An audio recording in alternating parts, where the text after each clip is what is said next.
Alrighty, we are recording. So with that, hello and welcome back to Welty at Home, the slow reading virtual book club that alternates works by Eudora Welty with works by authors connected to Welty. Today we are exploring Ann Patchett's Tom Lake. During this series, we will read and discuss about 40 pages of the book each week between now and November 3rd, with a brief fall break on October 20th. Today we are discussing chapters 4 through 6. I am Anna Traylor, the Special Projects Coordinator at the Eudora Welty House and Garden, and we are grateful to Suzanne Marr as Eudora Welty's friend and biographer and Professor Emerita of Millsaps College for guiding these discussions. First, just some quick housekeeping. To comment or ask a question, click the reactions button at the bottom of your screen and select raise hand. If you're on a tablet or a phone, you may have to tap the screen for the option to appear. A lively discussion often takes place in the chat as well, so be sure to glance over at that chat box every now and again. I am collecting the weekly chat transcripts, which I will share at the end of the series, and if you'd like a copy before then, please feel free to send an email to info@eudoroweltyhouse.com.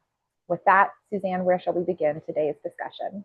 Let me just begin with a note and then we'll start discussing. Several of you have recommended to me that I list film versions of Our Town and The Cherry Orchard, two works on which Ann Patchett is drawing, commenting, alluding to. So let me mention that there are versions of Our Town available on YouTube. One it stars Paul Newman as the stage manager. Another much earlier version stars Hal Holbrook as the stage manager, so you might want to watch one of those. And The Cherry Orchard, you can see in three versions with very famous actresses, one with Charlotte Rampling, the most recent one with Judi Dench. I love Judi Dench personally, so I'm going to give Judi a big shout out. And then one with Peggy Ashcroft and John Gielgud, two very great actors from the past. So all of those are available, I think, on YouTube if you want to watch. Suzanne, could I Yeah, just interject that I sure. found this week that on YouTube also is the Spalding Gray production, Oh, wow. Our Town. And as someone who has seen um, most of them, I think it's the best. And there is Ann Patchett telling us to watch that one because she has that's the one that Larry is they want somebody new but not too new. And it's a Who great. plays Emily and who plays Emily in this one? I don't remember, All but right. I don't have names. Yeah. But yeah, yeah. All But right. anyway, Great. that's a good one. All right. I believe I'm going to watch that one before next week. So just a little tip about that. Okay, I would like for us to talk about these chapters, if you're willing, separately. So we'll talk about each one and what goes on in each chapter as kind of building blocks, and then at the end of our time, we'll talk about the book as a whole. So if we could start with chapter 4, is that okay with everyone? Any objections? Okay, so this is the chapter where uh, Laura and Hazel, the dog, go up to the cemetery. It's a chapter where um, Laura thinks about the farm perhaps going to Benny and Emily and then their children being in line for it. It's the chapter in which she talks about getting the job in California and about her days in California. So let's talk about this chapter and what you think is going on here. Anyone want to start us off? Beverly? Not Beverly. Yeah, Beverly. I thought that when Laura talks about going up to the cemetery with Hazel, I thought that was such a beautiful piece of writing Mhm. because we're walking up that hill with her. So Hazel's leading her up the hill to the cemetery. And she talks about the fact that the dead people get the best view. Mhm. The cemetery is really where the house should be. but that the people who started the family and built the house and all of that gave the place of pride to the dead people. And as she's reading along, as I'm reading along, and she's talking to us about, I'm having to mess with my phone. My house flooded, and so I'm kind of Oh, in goodness. strange straits here. The cemetery is the highest point on the property and would have been the logical site for a house, the way it overlooks the trees and the barn and all the way to the edge of the lake. But those first settlers gave the best land to their dead. The very first, a 2-year-old named Mary. And I just thought that was so sweet. She could have picked any character to be the first buried in the cemetery. But the fact that it's a child, and then she says one by one they followed her up the hill, and 29 of them were resting beneath the mossy slabs, and so on. And I thought that set the scene for the property so well. I just thought it was a beautifully written passage. All right, I think that's a really important. Let's talk about the cemetery and Mhm, the function of the cemetery here. And of course, this is echoing our town, where the mhm. cemetery is the key setting Right. in Act Three. So here we have the cemetery. Harriet, what do you want to say about the cemetery? Muted, unmuted. I was also going to say that I was thinking about Our Town, and I mean the third act of Our Town. If you haven't seen it yet, haven't read it recently, is in the cemetery with the characters who have been alive in the earlier acts, um, now dead, and thinking about life and the everyday and what it is that we don't that the living don't know, that they're never are aware um, let's see, I didn't realize that it was all going on and we didn't notice. Do human beings realize life as they live it? No, the station manager says saints and poets maybe do. But the idea that this is a book that's very much about the quotidian. It's about every day. It's about the conversations in everyday life, and and and I think the cemetery, kind of sets another point of view on the everyday, on the importance of it, and on what we might miss about our everyday relations. Eudora Welty says time is life's one irreducible urgency, and the cemetery is a mark of that. So, yeah. Monica. I just went to a cemetery this weekend and I'm thinking about kind of like the visuals of a cemetery. And, this book is so about in this, when they introduced Benny, it says Benny hadn't missed the fact that other lives were available to him. It was just that the choices he liked best was the one that sprang to life beneath the tires of his bike. When you see a cemetery, it's kind of a visual of look at all of these different lives, look at all these different people, look at all these different lives. And yet, while they're all so many different lives you could choose to live and so many different choices, they all do end up in the same place. I think also this cemetery is a cemetery for people who have all been on this farm. It's a symbol of rootedness, of stability, of commitment to a place versus breaking out and adventure and freedom, which the trip to California is part of. So I think there's also that sense of rootedness. Yeah, Melissa, did I get the wrong person? Who had a hand? I thought it was Melissa Fox. No? Sorry, yeah, it was. Oh, Just building off what you were saying about yeah. time, Suzanne. Um, I've been thinking about the things we don't know in this book. So I think the cemetery is another place that the people on the farm are gonna end up, but we don't know how they'll get there.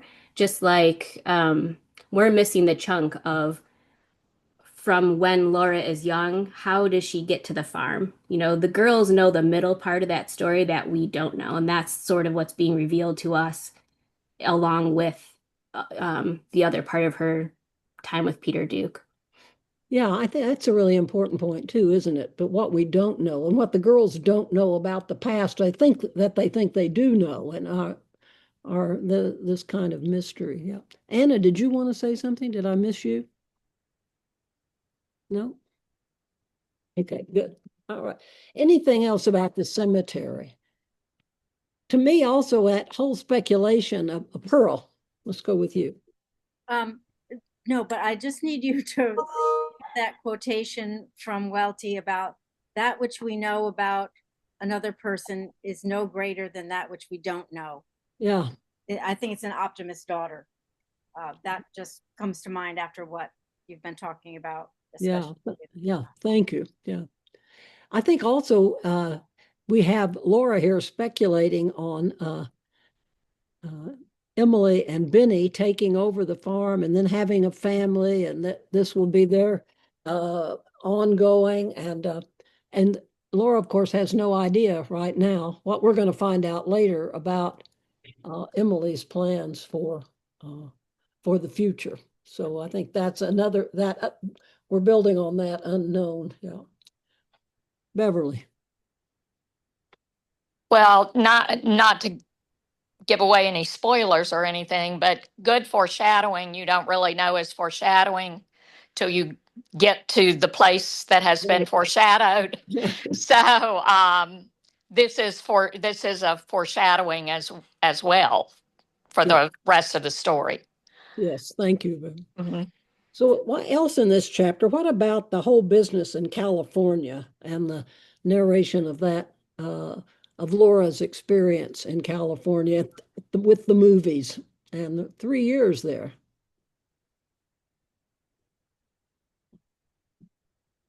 Let's see who I'm trying to see it. Cheryl. So um, there's a definite emphasis on superstardom and pop culture on the effect of daily life. And then there's basically a montage of Laura's experience in California where she's really living the life of a star. But then once she lands back in Michigan, at some point she wants to become the life that her daughter Emily lives, like the on the farm with the family. I think back to Emily and Benny in the kitchen shucking corn for dinner, and they're both barefooted. They're in their bare feet, no shoes, natural. Yeah, what about the time in California? It's not really, she's made the film. The film hasn't come out yet. She's there, she's hanging on, she's making commercials. But there is that whole business and the girls want to know, were you terrified during the tryouts? And she's no, I wasn't. And she can contrast herself to Nell. She says, I'm good at being myself. Nell is good at imagining her way into other people. So what do you make of all of this going on, Harry? I think that Lara is gives us a glimpse of her charming naivete as she goes to California. She thinks she's going to have to pay for the plane ride, and she's busy trying to raise the money so that she can audition. She thinks she's going to get the job right away, and she's going to stay there. She she is called back to swim, and we have to think about what it is, her sudden realization of why they've invited her back to see if she can swim.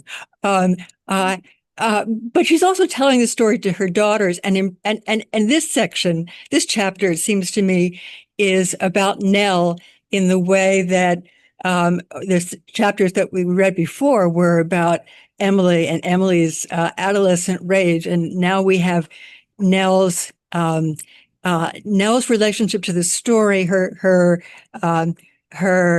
irritation with it, as she feels her mother has just kind of fallen into uh, how it was so easy. I wanted to go on an audition. I wanted to act. I wanted to get the hell out of this orchard. It's like the universe conspired to make you an actress, and the universe conspired to make me pick cherries. And Lara wants to protect her daughter at that point. She wants to almost wants to stop the story. Because she realizes how frustrating it is to her daughter. But then there are elements of the story too, like I think we need to talk about uh, um, the whole issue of sex and the theater, and California, and the relationship between Nell and Lara in that discussion. Um, but Nell is focused on in this chapter in a way that we get close to her.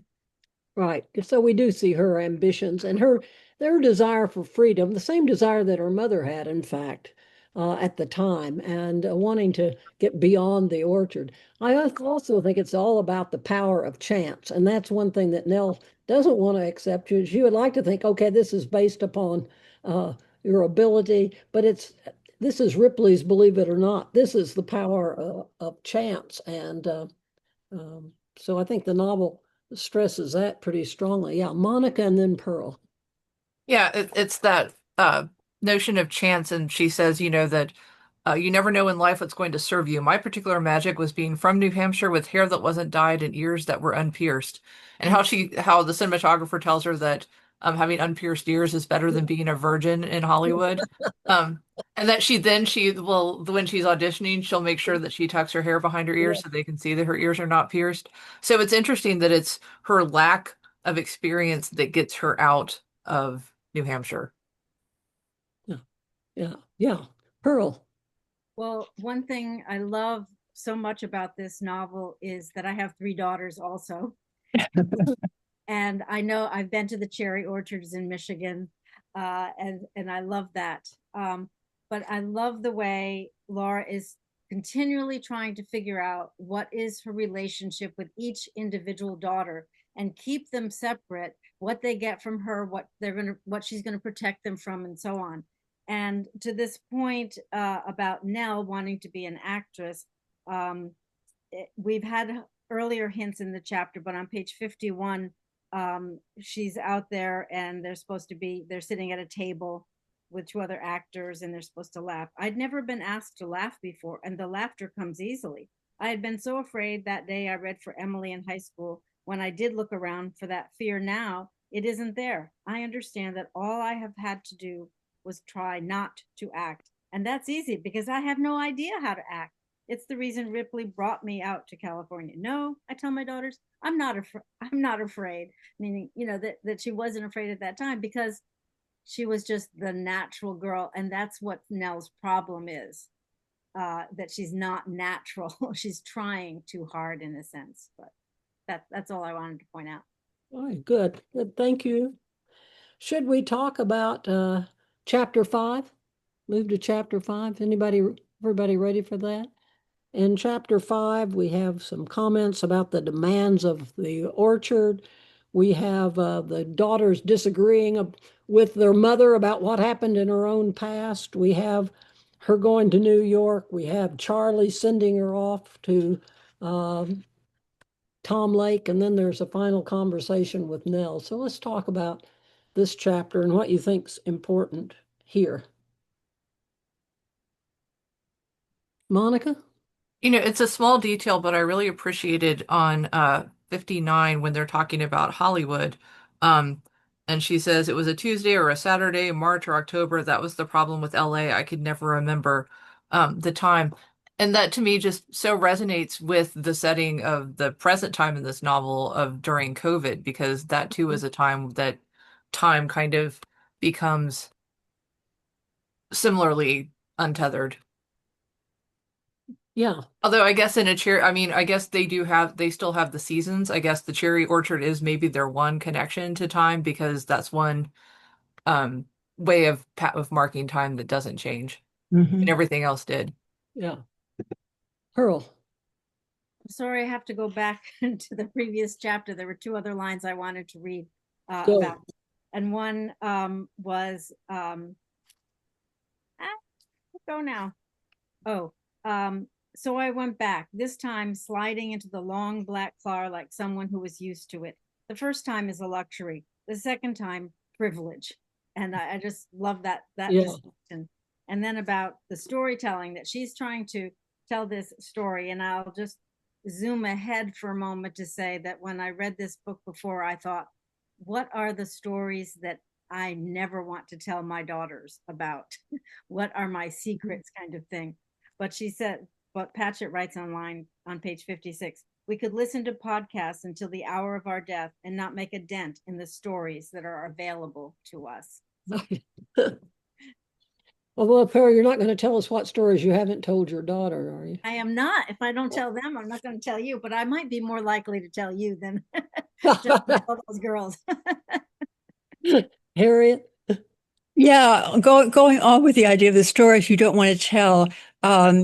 Lara kind of stumbles into one in this chapter when she tells the story of thinking that her refusal from the Spalding production is actually a setup for her to sleep with Charlie.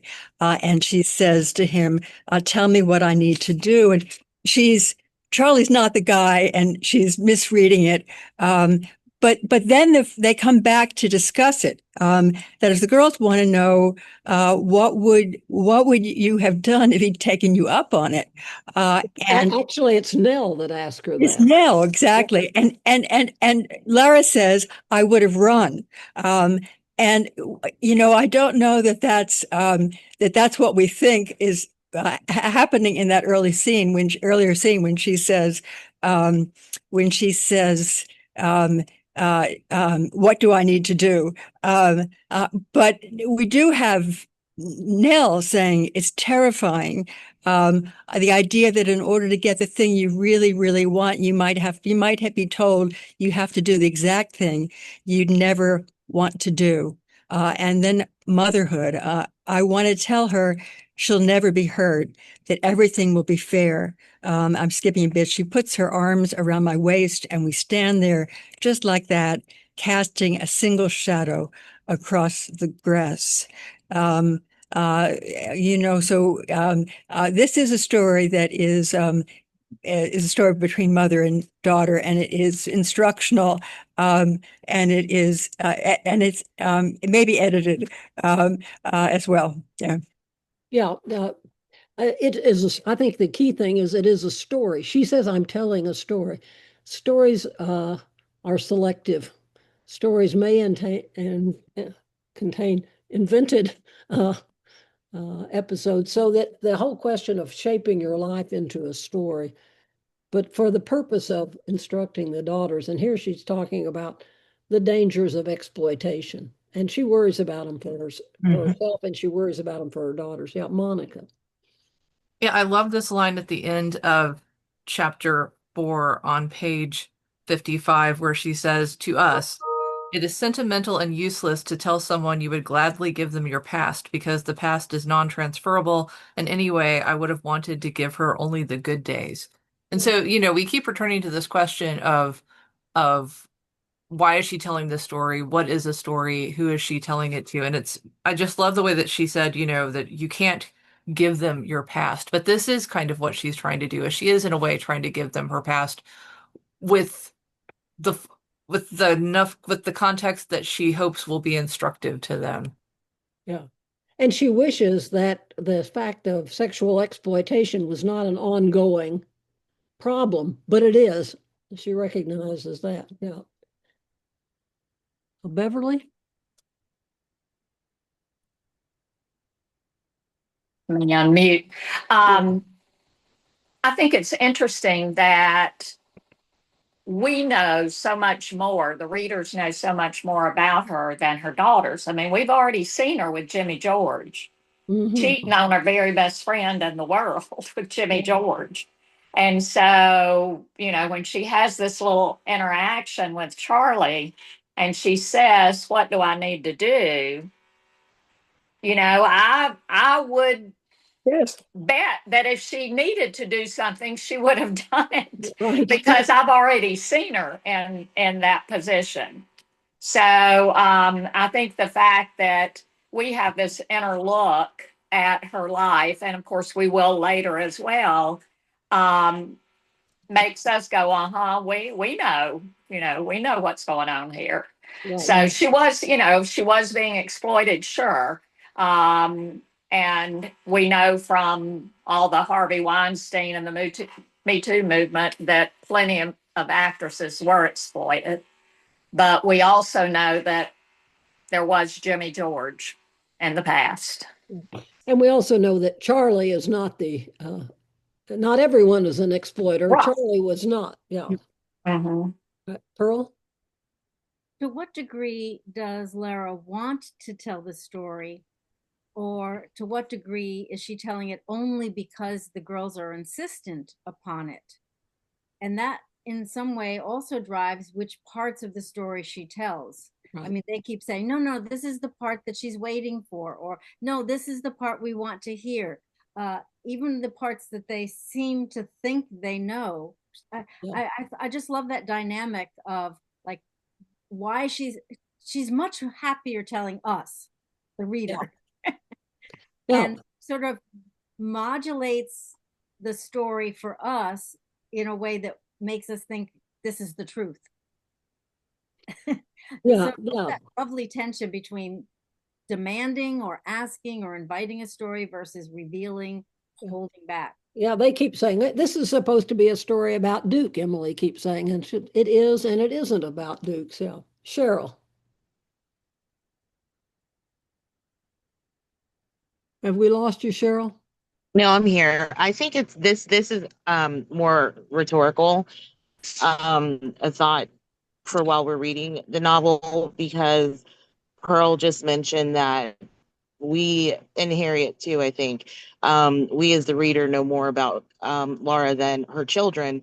But for those of us who are parents or have served some sort of guardianship role, I'm wondering how much of her experiences do her children need or even deserve to know? How much of ourselves should we tell our children? What do we need to tell them? Our biographies shape who we are as a parent, but some things only we should know, or a spiritual guide, or a best friend. So I'm personally going to be thinking about that as we continue the read. I think you and Ann Patchett are both thinking about that because Ann Patchett has said that at the end of the novel, something that's waiting for us there, and people have said there's a secret to be revealed, and she said it's not a secret, it's private. There's a difference And between privacy and keeping something from someone, and then keeping it for yourself. Yeah. So and I'll just say, oh, sorry.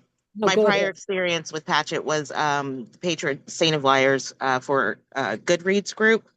And I remember being very angry with her, Patchett, because she is not afraid to discuss the things that we don't want to discuss, as in death and choices, ethical choices that other people make that we think are unethical but are right for them. So again, another concept that I'll be thinking about during this read. Right, good. Harriet, did you have your hand up?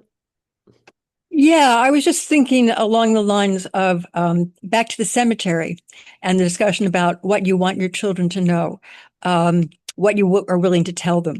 And I was thinking about the tension between our discussion last time about when a story can be told, should be told. And I was just thinking about the tension between not wanting to tell too much to your children and also the cemetery and wanting to have been known by your children. And I think that this story is walking that line often. And she starts telling the story for many reasons. Um, and one of them is to be known by her children, I think. Mhm. Let's talk, I don't want to cut off this line of conversation, but I was going to move us to talking about the orchard. Before Thinking we about do, the orchard. Suzanne, I would Go love ahead. to add something if that's all right. Good. I am really compelled by what both Harriet and Pearl were saying, and like the difference between what we want to tell versus what we are telling. And I really want to like highlight our place in this as readers. Laura is telling this story, but when she's telling the story, it begins with paragraph breaks and italics. Like that is a very deliberate form change. We are not getting these stories in quotation marks, we're getting them through her perspective. So, like, not only is she walking this line of what do we tell our kids, but she's blurring that line. What is being told to the kids, and then what is our role as an audience, as readers? How are we? I mean, Pearl pointed out like we get more, so we aren't fully sure. When we talk about chapter 6, I want to focus on just that issue. You know, yeah, The question of the audience and the reader as character, really, or reader as audience and hearing the stories. So I think what we really want to talk about that then pretty soon now too. Can we talk? Harriet, you go first. I was just going to add that another audience is Lara herself. That she's telling the story. She's coming to understand the story better than she has ever understood it before. And I'm back to that. Do human beings ever realize life as they live it? She's got perspective on the story now, and is realizing things. Yeah. I think that's right. And then I always remember talking to Eudora Welty about writing one writer's beginnings. And Daniel Aaron suggested this topic to her. You write about your life, your beginnings as a writer, and she was really taken by it. And she said, as she wrote, the more she wrote, the more she remembered. So it's a matter of finding yourself in the act of telling the story. Yeah, I think that's right. Okay. The orchard. I just want to read this part from the beginning of chapter 5 and then another part later on. What page are we on, Suzanne? We're on page 58. In this summer, which at times can be mistaken for the end of the world, we are the ones who pick the fruit and the fruit and send the fruit to the processor and tie up the branches and take the goats out to eat the weeds. We work from the moment we wake until we close our eyes at night. Sometimes one of us says something about how it would be fun to watch a movie, but it never happens. We fall asleep with books in our hands. I fall asleep with a threaded needle in my hand, sewing face masks out of pillowcases. And then in the morning, the whole thing starts again, and we are standing between the rows of trees, telling stories to pass the time. Oh, how we miss the people who have worked on this farm year after year, generation after generation. The kids who went to school with our kids for half a year, every year, from the time they were little, always leaving and coming back until they come back with kids of their own. That the work of this place. But then on page 61, she says,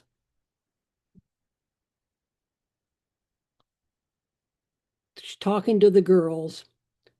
And she says, it is a story about Duke, I say, taking in a deep breath of northern Michigan in the summer, the smell of the trees, of these three girls. Nothing will ever be like it. The smell of the trees, the breath of northern Michigan, the smell of the trees of these three girls. Nothing will ever be like it. So you have both the devastating kind of nature of the hard work, fulfilling but exhausting, and then the joy of it and the beauty of it as well. And so I think that's an important part that runs all through here. Yeah, Cheryl, and then Harriet. I'm just wondering if anyone else has noticed how like physically connected and the daughters, well, I guess the men too, are connected to the end of I missed that, Cheryl. Your voice was the breaking up. physical connection to nature in almost every important scene. Yes, yes. So the end of chapter 5, she's noticing the sun in her daughter's hair, and they're all laying in the grass, and they stir the grass very slightly with their nodding heads. Mhm. And then the passages that you just read, emphasizing certain aspects of the summer and the spring season. That's it. Harriet. Yeah, Harriet. I'm thinking about the beauty of the natural world and the beauty of art, and I'm thinking about our town and the way our town sets up a kind of um, both an opposition and a connectedness. I'm thinking about the character Simon Simpson, but I'd frame it with editor Webb. You know, there's in the play, there's this setup where the stage manager wants to uh, inform people about the town, and so he has some interviews with people, and one of them is with editor Webb, who says, and who gets asked the question, is there culture in this town? And he says, no. He says the town does not have much a culture or sense of beauty, except for nature's beauty.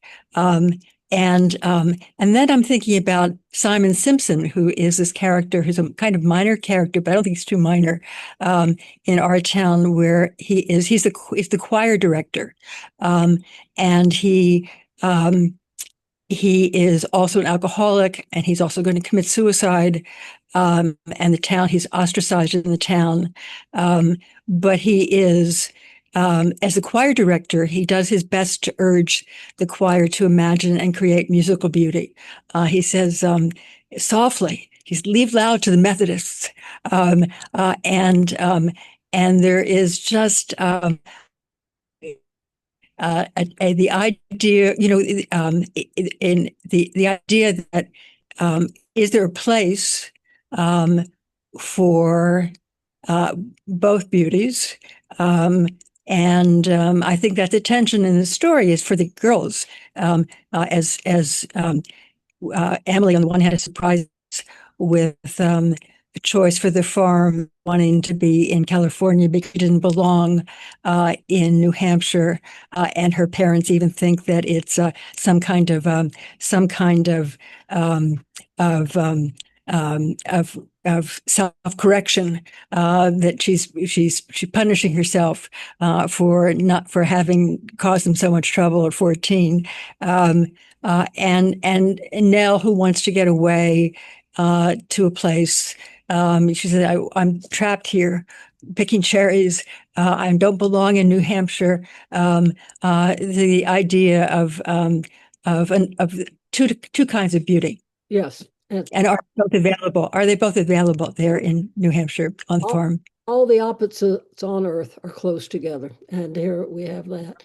I also want to say that the whole business of the cherry orchard as a family farm, and the dire straits they are in, and the perilous condition that this sort of farm is in more generally, I think runs through here, as it does, in fact, in Chekhov. So, yeah, Pearl.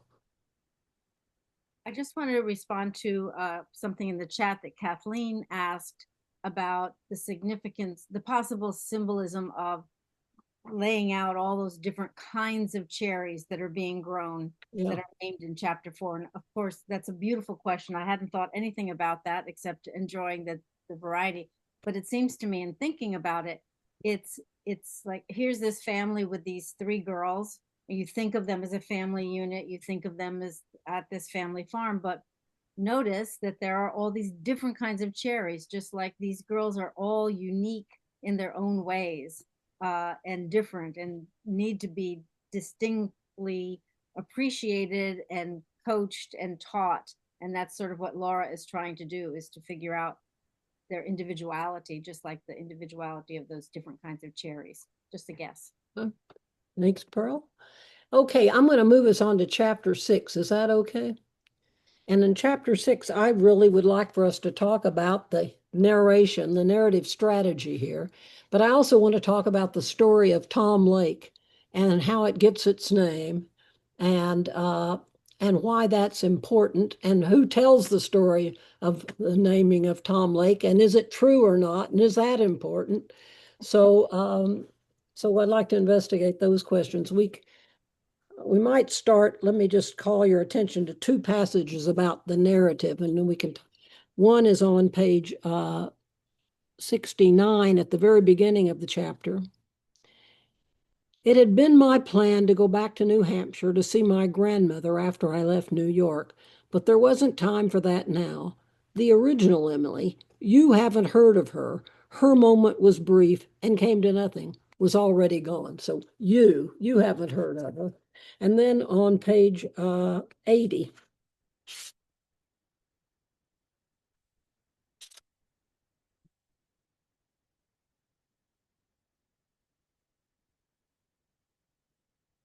I am making one part of my life into a story for my daughters, and even though they are grown women and very forward thinking, let's assume I leave out every mention of the bed, even 2 sheets of paper that are resting there on top of the covers. So let's assume, let us assume. So you, us, addressing the readers. So yeah, Pearl, what do you make of that?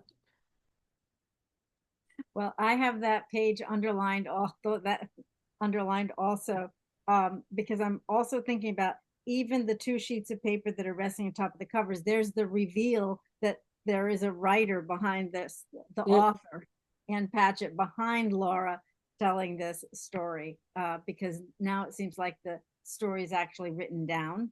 Oh, I didn't think so. I thought those 2 sheets of paper were the schedule that Duke had brought in and put on the Okay, bed. okay. You're right. You're right. Right. Exactly. Well, okay. I'm going to just But extrapolate. nevertheless, we might be. Or it could be 2 sheets, meaning bed sheets. There's a lot going on in there. I love that part about I'm making one part of my life into a story, as Yeah. if, I'll just take this and this and this. And I just remember after my mother died, I was so struck by the fact that I knew nothing about her. I didn't know her favorite dream, her favorite color. I didn't know if she ever had a vacation. I knew nothing about her. She didn't tell me any stories because I was too selfish to even ask these kinds of things. So I like how Laura is able to make these choices, and her daughters are giving her actually a beautiful opportunity to tell about her life, which, as you've already pointed out, she's examining for herself for the first time and trying to piece together the puzzle with maybe a few missing pieces, but maybe it still hangs together. Yeah, she's Lovely. telling a story, she's making a selection, but she's also seems to me, bringing us as readers into the story. We're part of the story. We're the audience, we're the confidant. But we don't know everything either. But So I've already said that I feel like I am totally a part of this story. yeah. So I don't know if we want to talk about that anymore, or what about Tom Lake? What about the whole story of Tom Lake that Duke tells to Laura? This chapter is her arrival at Tom Lake, and most of it is not narrated to the daughters, but it's narrated to us.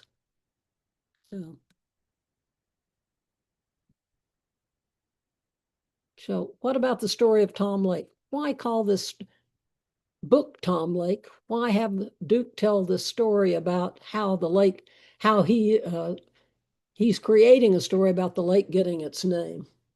A quick question I have for everybody. Do we know the real name of the lake? No. Mm-hmm. I mean, it's called Tom Lake. We know. Right. We Tom all Lake call is it the real Tom name. Lake. Yeah. But we have yet to learn the real name. But why it's called Tom Lake, I don't think we know. Yeah. Okay. Cheryl? I didn't know I'd be able to join live today, so I have it at home. But I was going to ask if I looked up, like, there's these large playhouses in like the Detroit area, but there's also something on a lake, and I'm going to try to find the name and put that on in the chat because I wanted to know if Patchett is basing um the Tom Lake Theater Company off of that. But I don't know, maybe something to do with water and purification and rebirth. And it was originally Tom's Lake, but then it was Tom Lake. And as Duke is telling the story, who, as it's interesting, he becomes a superstar later, but he's described as kind of scrubby in the beginning and goofy with big teeth. Okay, It's so the nanny.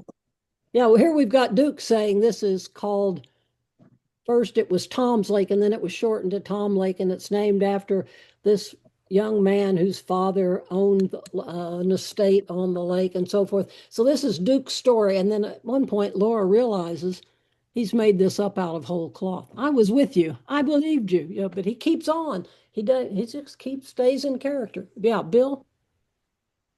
Oh, I thought the you in that first paragraph you read was directed towards the daughters. And she's telling the story, and she says, you know, That's a because good question, Bill. Yeah. and in regards to Tom Lake, you know, I think he was doing an elaborate pickup of her, stringing her along, making it interesting, you know, a romantic story at the end. And he says, I don't know what it was, why it's called Tom Lake. Then I looked up any playhouses around Traverse City, Michigan, and there's an old town playhouse. It's a long-time theater with varied productions. So, you know, she could have based it on some, you know, actual playhouse up there. So, but that's just to answer your original question. Right. Now, I wondered about that myself. Is that you to her daughters? But then we go on for 12 pages without a mention of the girls. No interruptions. So I wasn't sure. And there's not that telltale. Well, she's still telling her story though at that point, right? She And yeah. She's stopped it, and now if she's telling it, she's taking it up again. Yeah. yeah, and then the interesting thing was that whole section that you stopped on page 80. I've got a Kindle version, so it takes a little bit of time for me to get back to her. But it's a real nice section right above that too, where you read that paragraph you read, and because she says it's both a story about you know, Peter Duke, and it's a story about falling in love with Peter Duke. Peter Duke, the actor, falling in love with Peter Duke, and now which part is she going to tell her daughters? Right. You know, which is a suggestion that she's right. So yeah, and falling wildly in love. So it's a different nature of the love that she has for Joe and the love she had for Peter Duke and yes, Harriet. Yeah, I would say my vote is that she's telling the story to them because Maisie responds, "How do you after she tells the story? How do you ever get over someone like that?" And then they have the conversation about you know, how you could just outgrow it. But I do want to talk about the charm of Duke and his acting and his building in a flirtation, a seduction. I mean, it's a seduction story. So that at the moment when Tom is getting married, he says, "Let's call her Lara." You know, but I have to say, I really think it's Laura. Wasn't it Laura and Dr. Zhivago? Didn't they call her Laura, not Lara? I think it's Lara. I think it was Lara in Dr. Zhivago, but we'll find out. Okay. But I was going to say, you know, her comment after she realizes what he's done is that he could have played the invisible chickens if that was the part given to him. He performs the characters that he's inventing in a way that is completely winning. And he has his Scottish nanny with Tom, your father owns the house. And then the comment that his mother owns nothing, not even herself. But there's this we get to meet Duke in his in all the qualities that will make him famous. And we also get to look at his manipulation Oh, for wow. and I'm thinking about it in relationship to the mother story to her children, that there's a parallel between this storytelling and the storytelling that she's involved in. And we can think about that. Yeah. You know, he tells a story of Tom. It's Tom's lake, and young Tom buys into it. But then when he's about to get married, they find out, oh, you know, of course he realizes that was just made up, and he tells his wife the truth. Well, and here is Duke. And that's when she knows that it's a story. Yeah, that's when she realizes that it's a she fiction. realizes, but he stays in character after that. And so we have Duke as the unreliable narrator here. We don't know how totally unreliable he's going to be yet, but we know he's an unreliable narrator. And then there's also the question, to what extent is Laura herself an unreliable narrator? So, yeah, and it's also, to me, a story about self-absorption, that here is a young man who thinks, oh, it's my father's lake. My father owns the whole lake. It's his. It's named after me. It's my lake. And that kind of self-absorption and self-glorification. And then the character he's created abandons that, but Duke doesn't. Yeah, I think. I was thinking about that too into relationship. I mean, the story he tells is Tom, scion of the aristocracy, Yeah. and his believing that he could own this entire lake, that he personally, and I'm thinking about that against the moment when Joe whispers his dreams to Lara in the earlier chapter, and says he dreamed that Emily would marry Benny and they would merge the properties, and that Emily's children would marry other neighbors and merge the property. The idea of the acquisition of the land, which is the farm, and another aspect of the farm story. Cheryl. I feel like this always happens at the end of the meeting where like the chat Cheryl and just then explodes Beverly. with magnificent. Sorry, Cheryl, go. Okay. Like towards the end of the meeting, the chat just always has all these remarkable facts, and we run out of time to talk about them. I'm not going to mention them because everyone can go read them. But my thing is going to still be on their connection to nature. So before the on 80, when Maisie says, or she asks how do you get over someone like that, and before Lauren starts like reflecting on the relationship with Duke, the four of us are back among the cherry trees where the rain is falling so gently we don't even acknowledge it. And I love that. That's it. Pearl. Good, thank you. Pearl. Oh, Beverly. Beverly first and then Pearl. I think that this introduction to Peter Duke is perfect. I think his sort of swagger, his arrogance, that he wants to tell every Emily the story of Tom Lake, and he didn't get to tell the last Emily because she left too quickly. But he's the one who's going to be sort of the narrator of the story there. And of course, as you mentioned, you know, we'll see what happens with Peter Duke later on. But I think, to me, he's not trustworthy from the beginning, because he's made up this story to and capture Laura's, you know, attention, sensibilities, whatever. So from the very beginning, I did not trust him. Good, thank Pearl. Okay, there's a lot here. First of all, every place outside of big cities has a summer theater.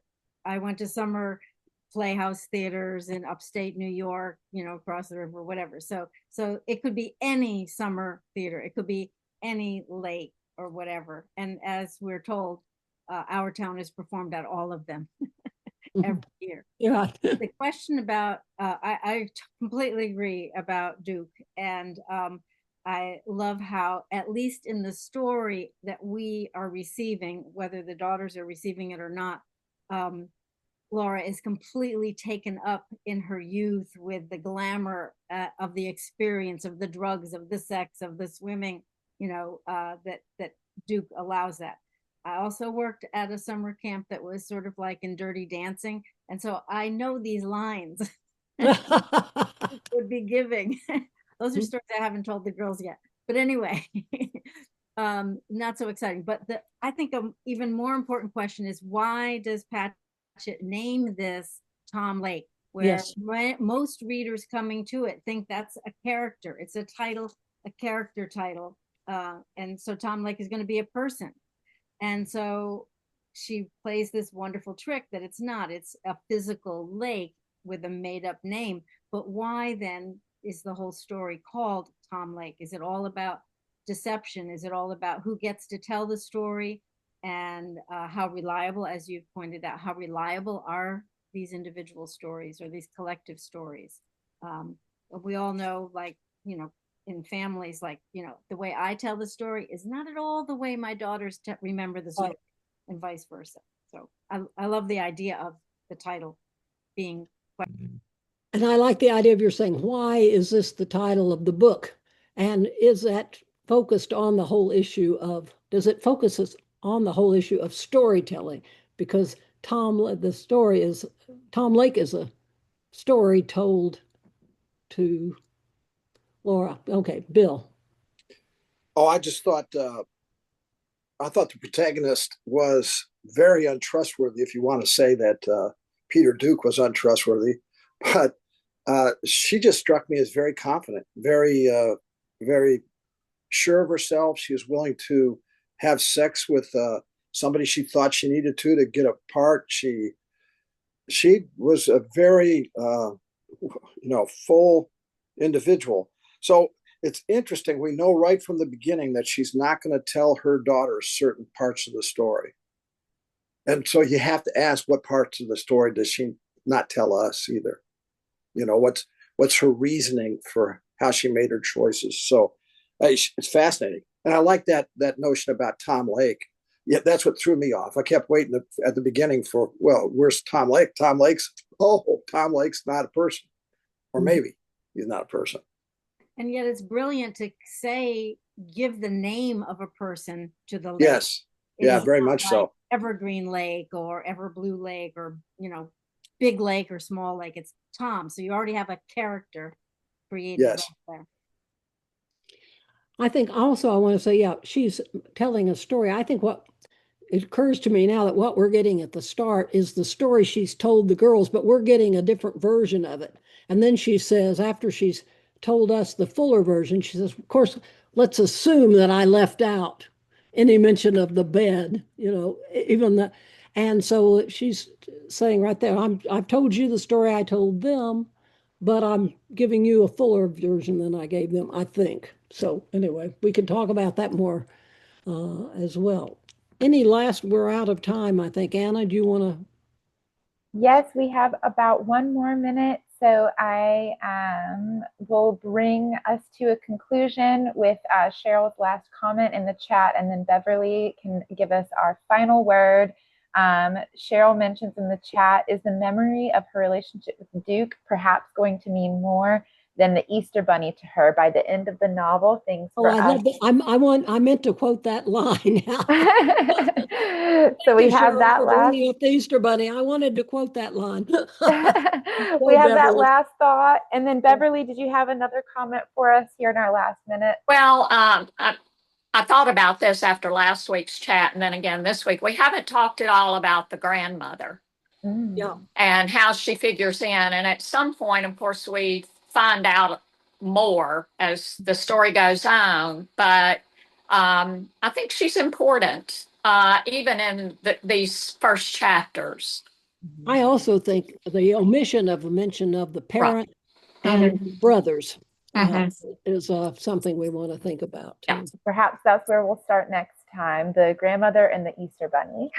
Yeah, let's start with the Easter Bunny next time. Page 82. Oh, well, Wonderful. let me read it real quickly. Nell turns her face away. Emily is holding on to her own braid with both hands. They aren't buying it. We're not talking about a carnival. She said, you get over people like Duke.